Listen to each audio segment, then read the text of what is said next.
हाय नमस्कार, मी स्नेहा कोगदे फॅमिलीमध्ये पुन्हा एकदा तुम्हा सर्वांचं खूप सारं स्वागत करते। कशा आहात तुम्ही सगळे? आशा करते तुम्ही सर्वजण मस्त मजेत आणि भरपूर आनंदात असाल। सो गुड मॉर्निंग फ्रेंड्स, आणि आज व्हिडिओची सुरुवात करते आहे सेल्फ केअरपासून। कालच हे तेल जे आहे मी बनवलं होतं, तुमच्यासोबत शेअरही केलं। संडेला कसं आरोहीचं पियूचं इतकी सर्व कामं असतात ना की मला म्हणजे असं स्वतः ऑइलिंग वगैरे करायला किंवा इतर जी सेल्फ केअर करायला अजिबात वेळ मिळत नसतो, तुम्हाला माहीत आहे। म्हणजे इतरांसाठी जरी तो सुट्टीचा दिवस असला ना तरी आपल्यासाठी मात्र तो भयंकर बिझी दिवस असतो। सोबत मुलांच्या वेगवेगळ्या खाण्यापिण्याच्या फरमाईश तर असतातच, पण म्हणजे त्यांना आपला वेळही हवा असतो। त्यामुळे ना मी सेल्फ केअरकडे जरा दुर्लक्षच करते, कारण आरोहीची पण बरीचशी केअर संडेच्या दिवशी करत असते। कारण तुम्ही बघितलं अगदी कमरेपर्यंत केस आहेत, सो ऑइलिंग करणं, वॉश करून देणं, त्यानंतर म्हणजे बरीचशा गोष्टी असतात। त्यामुळे म्हणजे मला काही स्वतःसाठी वेळ मिळत नाही आणि तो मला काढावासाही वाटत नाही, कारण असतो ना आपल्याकडे मंडे टू सॅटरडे भरपूर वेळ असतो सेल्फ केअरसाठी। चला ऑइलिंग करून झालं माझं आणि आता आलेली आहे किचनमध्ये। बेसिंगभर भांडे पडून होती। दररोज स्वयंपाक झाला की लगेच भांडे मी वॉश करते, पण आज म्हटलं ऑइलिंग वगैरे करू किंवा इतर गोष्टी होत्या, पण होतं कसं तेव्हाचे तेव्हा भांडे क्लीन केले ना होतात माझ्याच्याने, पण नंतर मात्र मला कंटाळा येतो। म्हणजे मला कोणत्याच कामाचा जितका कंटाळा येत नाही ना तितका भांड्यांचा येतो, आणि माझ्या डोक्यात हेच चालू होतं करू का नको, करू का नको। म्हटलं जाऊ दे, कंटाळा आला ना स्नेहा, सो एखाद्या वेळेस म्हणजे तुलाही ह्या सर्व गोष्टी माफ असतात, ठेव बाजूला आणि आवडीचं काम कर। भांडे तसेच ठेवले मी आणि सरळ आलेली आहे गॅलरीमध्ये। सो बेडरूमच्या गॅलरीमध्ये ना मी काही फ्लॉवरिंग प्लांट्स लावलेले आहेत। इथे बऱ्यापैकी ऊन येतं, सो इथे ना मी जास्वंद आणि सदाफुलीचं जे आहे प्लांट लावलेलं आहे, जेणेकरून माझ्या देवांना दररोज जे आहे फुलं मिळतील। पण होतं काय माहीत नाही या किड्यांना माझा म्हणजे जास्वंदाच्याच झाडाचा काय प्रॉब्लेम आहे। सो कितीतरीदा यावर ते व्हाईट बग येतात ना, मिलीबग्स ते येत असतात आणि हिवाळ्याचेच जास्त येतात। सो हिवाळाभर मी भरपूर काळजी घेतली, हिवाळ्यातही एक दोनदा आले। सो तेव्हा ना मी कडुनिंबाच्या पाल्याचा रस वगैरे वगैरे म्हणजे बरेचसे उपाय केले आणि त्यांना घालवलं खरं। आणि आता मी जरा निवांत होती फरवरीपासून, म्हटलं कशाला आपल्या झाडावर आता काही बग वगैरे येणार नाहीत, त्यामुळे बरंचसं दुर्लक्ष झालं या 15 दिवसामध्ये। आणि इतके किडे आलेत ना की काय सांगू, अक्षरशः किडस येत होती। सो मी डिसाईड केलं, तसंही आता वसंत ऋतू म्हणजे स्प्रिंग ऋतू स्टार्ट झालेला आहे, मस्त झाडांना तसंही या महिन्यामध्ये प्रूनिंग ही करायचीच असते। सो म्हटलं चला आता छान अशी प्रूनिंग करूयात, कारण हे काही किडे असतात ना बघा, ते पूर्ण झाडावर न येतात, जे झाडाचे टिप्स असतात ना म्हणजे वरवरच्या भागालाच जास्त लागलेले असतात, फुलं म्हणा, कळ्या म्हणा किंवा वरवरचे पानं वगैरे। सो प्रूनिंग केल्याने इथे 2 फायदे होणार होते माझे। एक तर ते वरवरचे सर्व किडेही जाणार होते, सोबत छान प्रूनिंग झाल्यामुळे आता म्हणजे माझं झाडही जरा बुशी होईल। सो खरं सांगू का, प्रूनिंग नव्हती करावीशी वाटत, कारण प्रत्येक फांदीला 2-2, 3-3 कळ्या होत्या आणि 1-2 तर उमलायलाही आल्या होत्या। त्यामुळे पण ते किडे पाहून म्हटलं नाही, हे फुलं तसेही आपल्या कामात येणार नाही, आपण देवांना तर वाहणारच नाही। सो म्हणजे मोह जरा बाजूला ठेवला मी आणि मस्त अशी प्रूनिंग करून घेतली। बघा ना बाजूलाच जे आहे सदाफुलीचं प्लांट आहे, पण त्याला म्हणजे एकही किडा त्यावर नाही, पण जास्वंदाच्या प्लांटवर किडेच किडे होते। सो त्यामुळे फक्त जे आहे जास्वंदाची मी प्रूनिंग केली, फक्त जास्वंदाची नाही म्हणता येईल, सदाफुलीची बऱ्यापैकी केली। आणि त्यानंतर आता जे आहे मस्त असं पाणी देत आहे। पाणी देताना ना म्हणजे जितकं पाणी देणं गरजेचं आहे ना सध्या तरी झाडांना, तितकंच त्यांच्यावर पाणी स्प्रे करणंही गरजेचं आहे, कारण वाफांमुळे, गरम वाफांमुळे काय होतं, झाडांचं बरंचसं मॉइश्चर कमी होतं आणि पानं सुकल्यासारखी होतात। त्यामुळे ना दिवसातून 2दा असं पाणी शिंपडलं झाडावर, स्प्रे केलं की ते छान टवटवीत राहतात। सो चला झालं माझं तेवढंच जे आहे, मला गार्डनिंगचं काम आज करायचं होतं, ते झाल्यानंतर खरं सांगते मस्त मूड फ्रेश झाला। आणि ना एक म्हणतात ना अशी तरतरी, लोकांच्या अंगात असं चहा पिलं की असं तरतरी येते, त्यांना कामं करावीशी वाटतात, तशी ना मला गार्डनिंगची कामं केली की असा उत्साह येतो मस्त, आणि मी फ्रेश होऊन जाते आणि लगेच म्हणजे कोणतंही काम सांगा ना मग तुम्ही मला, मी आनंदाने करून घेते। सो तसंच आत्ताही झालं, मस्त गार्डनिंगचं काम केलं, फ्रेश झाले आणि आले किचनमध्ये। छान जितकी काही भांडी होती छान घासून काढली आणि म्हणजे होती तेवढीच नाही, 1-2 जे डबे वगैरे रिकामे झाले होते तेही काढले. मग मी तेही घासून काढले, कारण आतापर्यंत ना माझे स्वयंपाक वगैरे सर्व कामं झालेली होती. बरीचशी झाडू पोछाही लावून झाला होता. त्यामुळे आता मी एक्स्ट्राची जरी भांडी घासली असती ना, म्हणजे वेळ होता माझ्याकडे, सो त्यामुळे 3-4 डबेही घासलेत, पूर्ण भांडेही घासलेत आणि गॅसचा ओटा तसा तर आधी क्लीन केलेलाच होता मी, तरी एकदम मस्त असा क्लीन केला.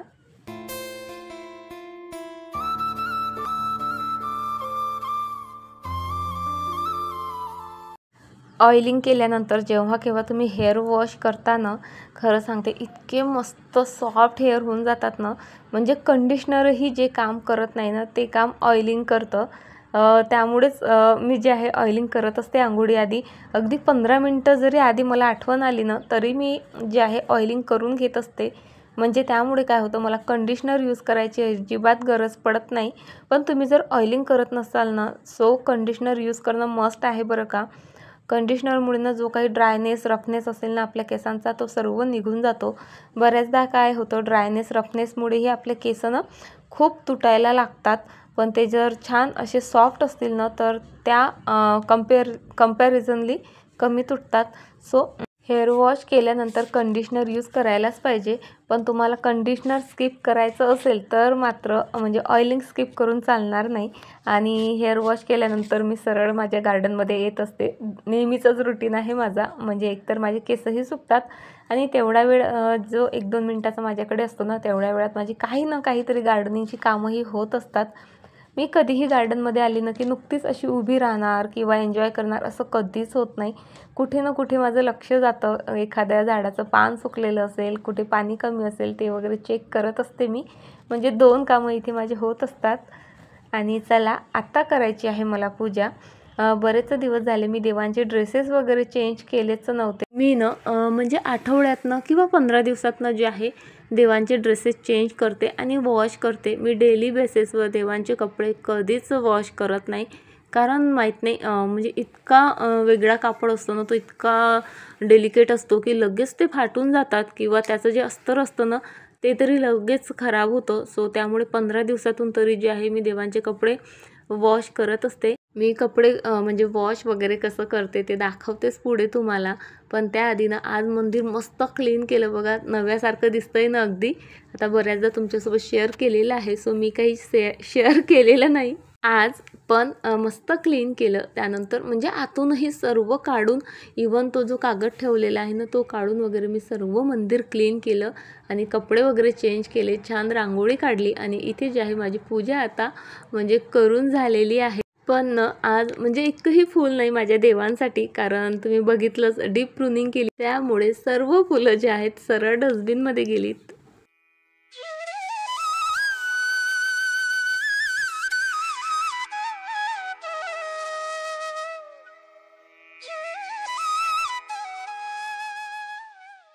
बरं चला, आता मला हे काही देवांचे कपडे आहेत ना ते वॉश करायचे आहेत.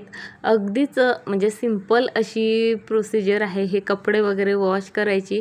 मी देवांच्या कपड्यांना कधीही साबण वगैरे लावत नाही, कारण खूपच डेलिकेट कपडा असतो आणि बरंचसं त्यावर वर्क वगैरे असतं, कुंदन असतात, शिवाय मोती वगैरेही असतात. आणि हा आतला कापड तर म्हणजे कायच सांगू, कशालाच देतात माहीत नाही, म्हणजे खूपच लो क्वालिटीचा असतो.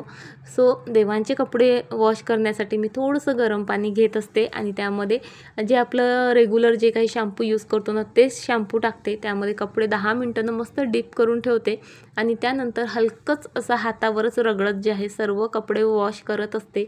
यामुळे काय होतं, एकतर त्या कपड्यांचं जे अस्तर असतं तेही खराब होत नाही, शिवाय त्यावर मस्त डायमंड टिकल्या जे काही मोती वगैरे असतात तेही खराब होत नाहीत आणि शॅम्पूमुळे म्हणजे त्यांच्या कलरलाही काहीच असा प्रॉब्लेम होत नाही.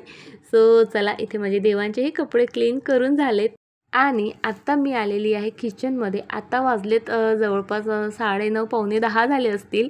आणि होत काय आहे बघा, उद्या शुक्रवार आहे आणि शुक्रवारी ना माझे मिस्टर फ्रीज चेक करतात आणि त्यानंतर जे आहे भाजीपाला वगैरे घ्यायला जात असतात.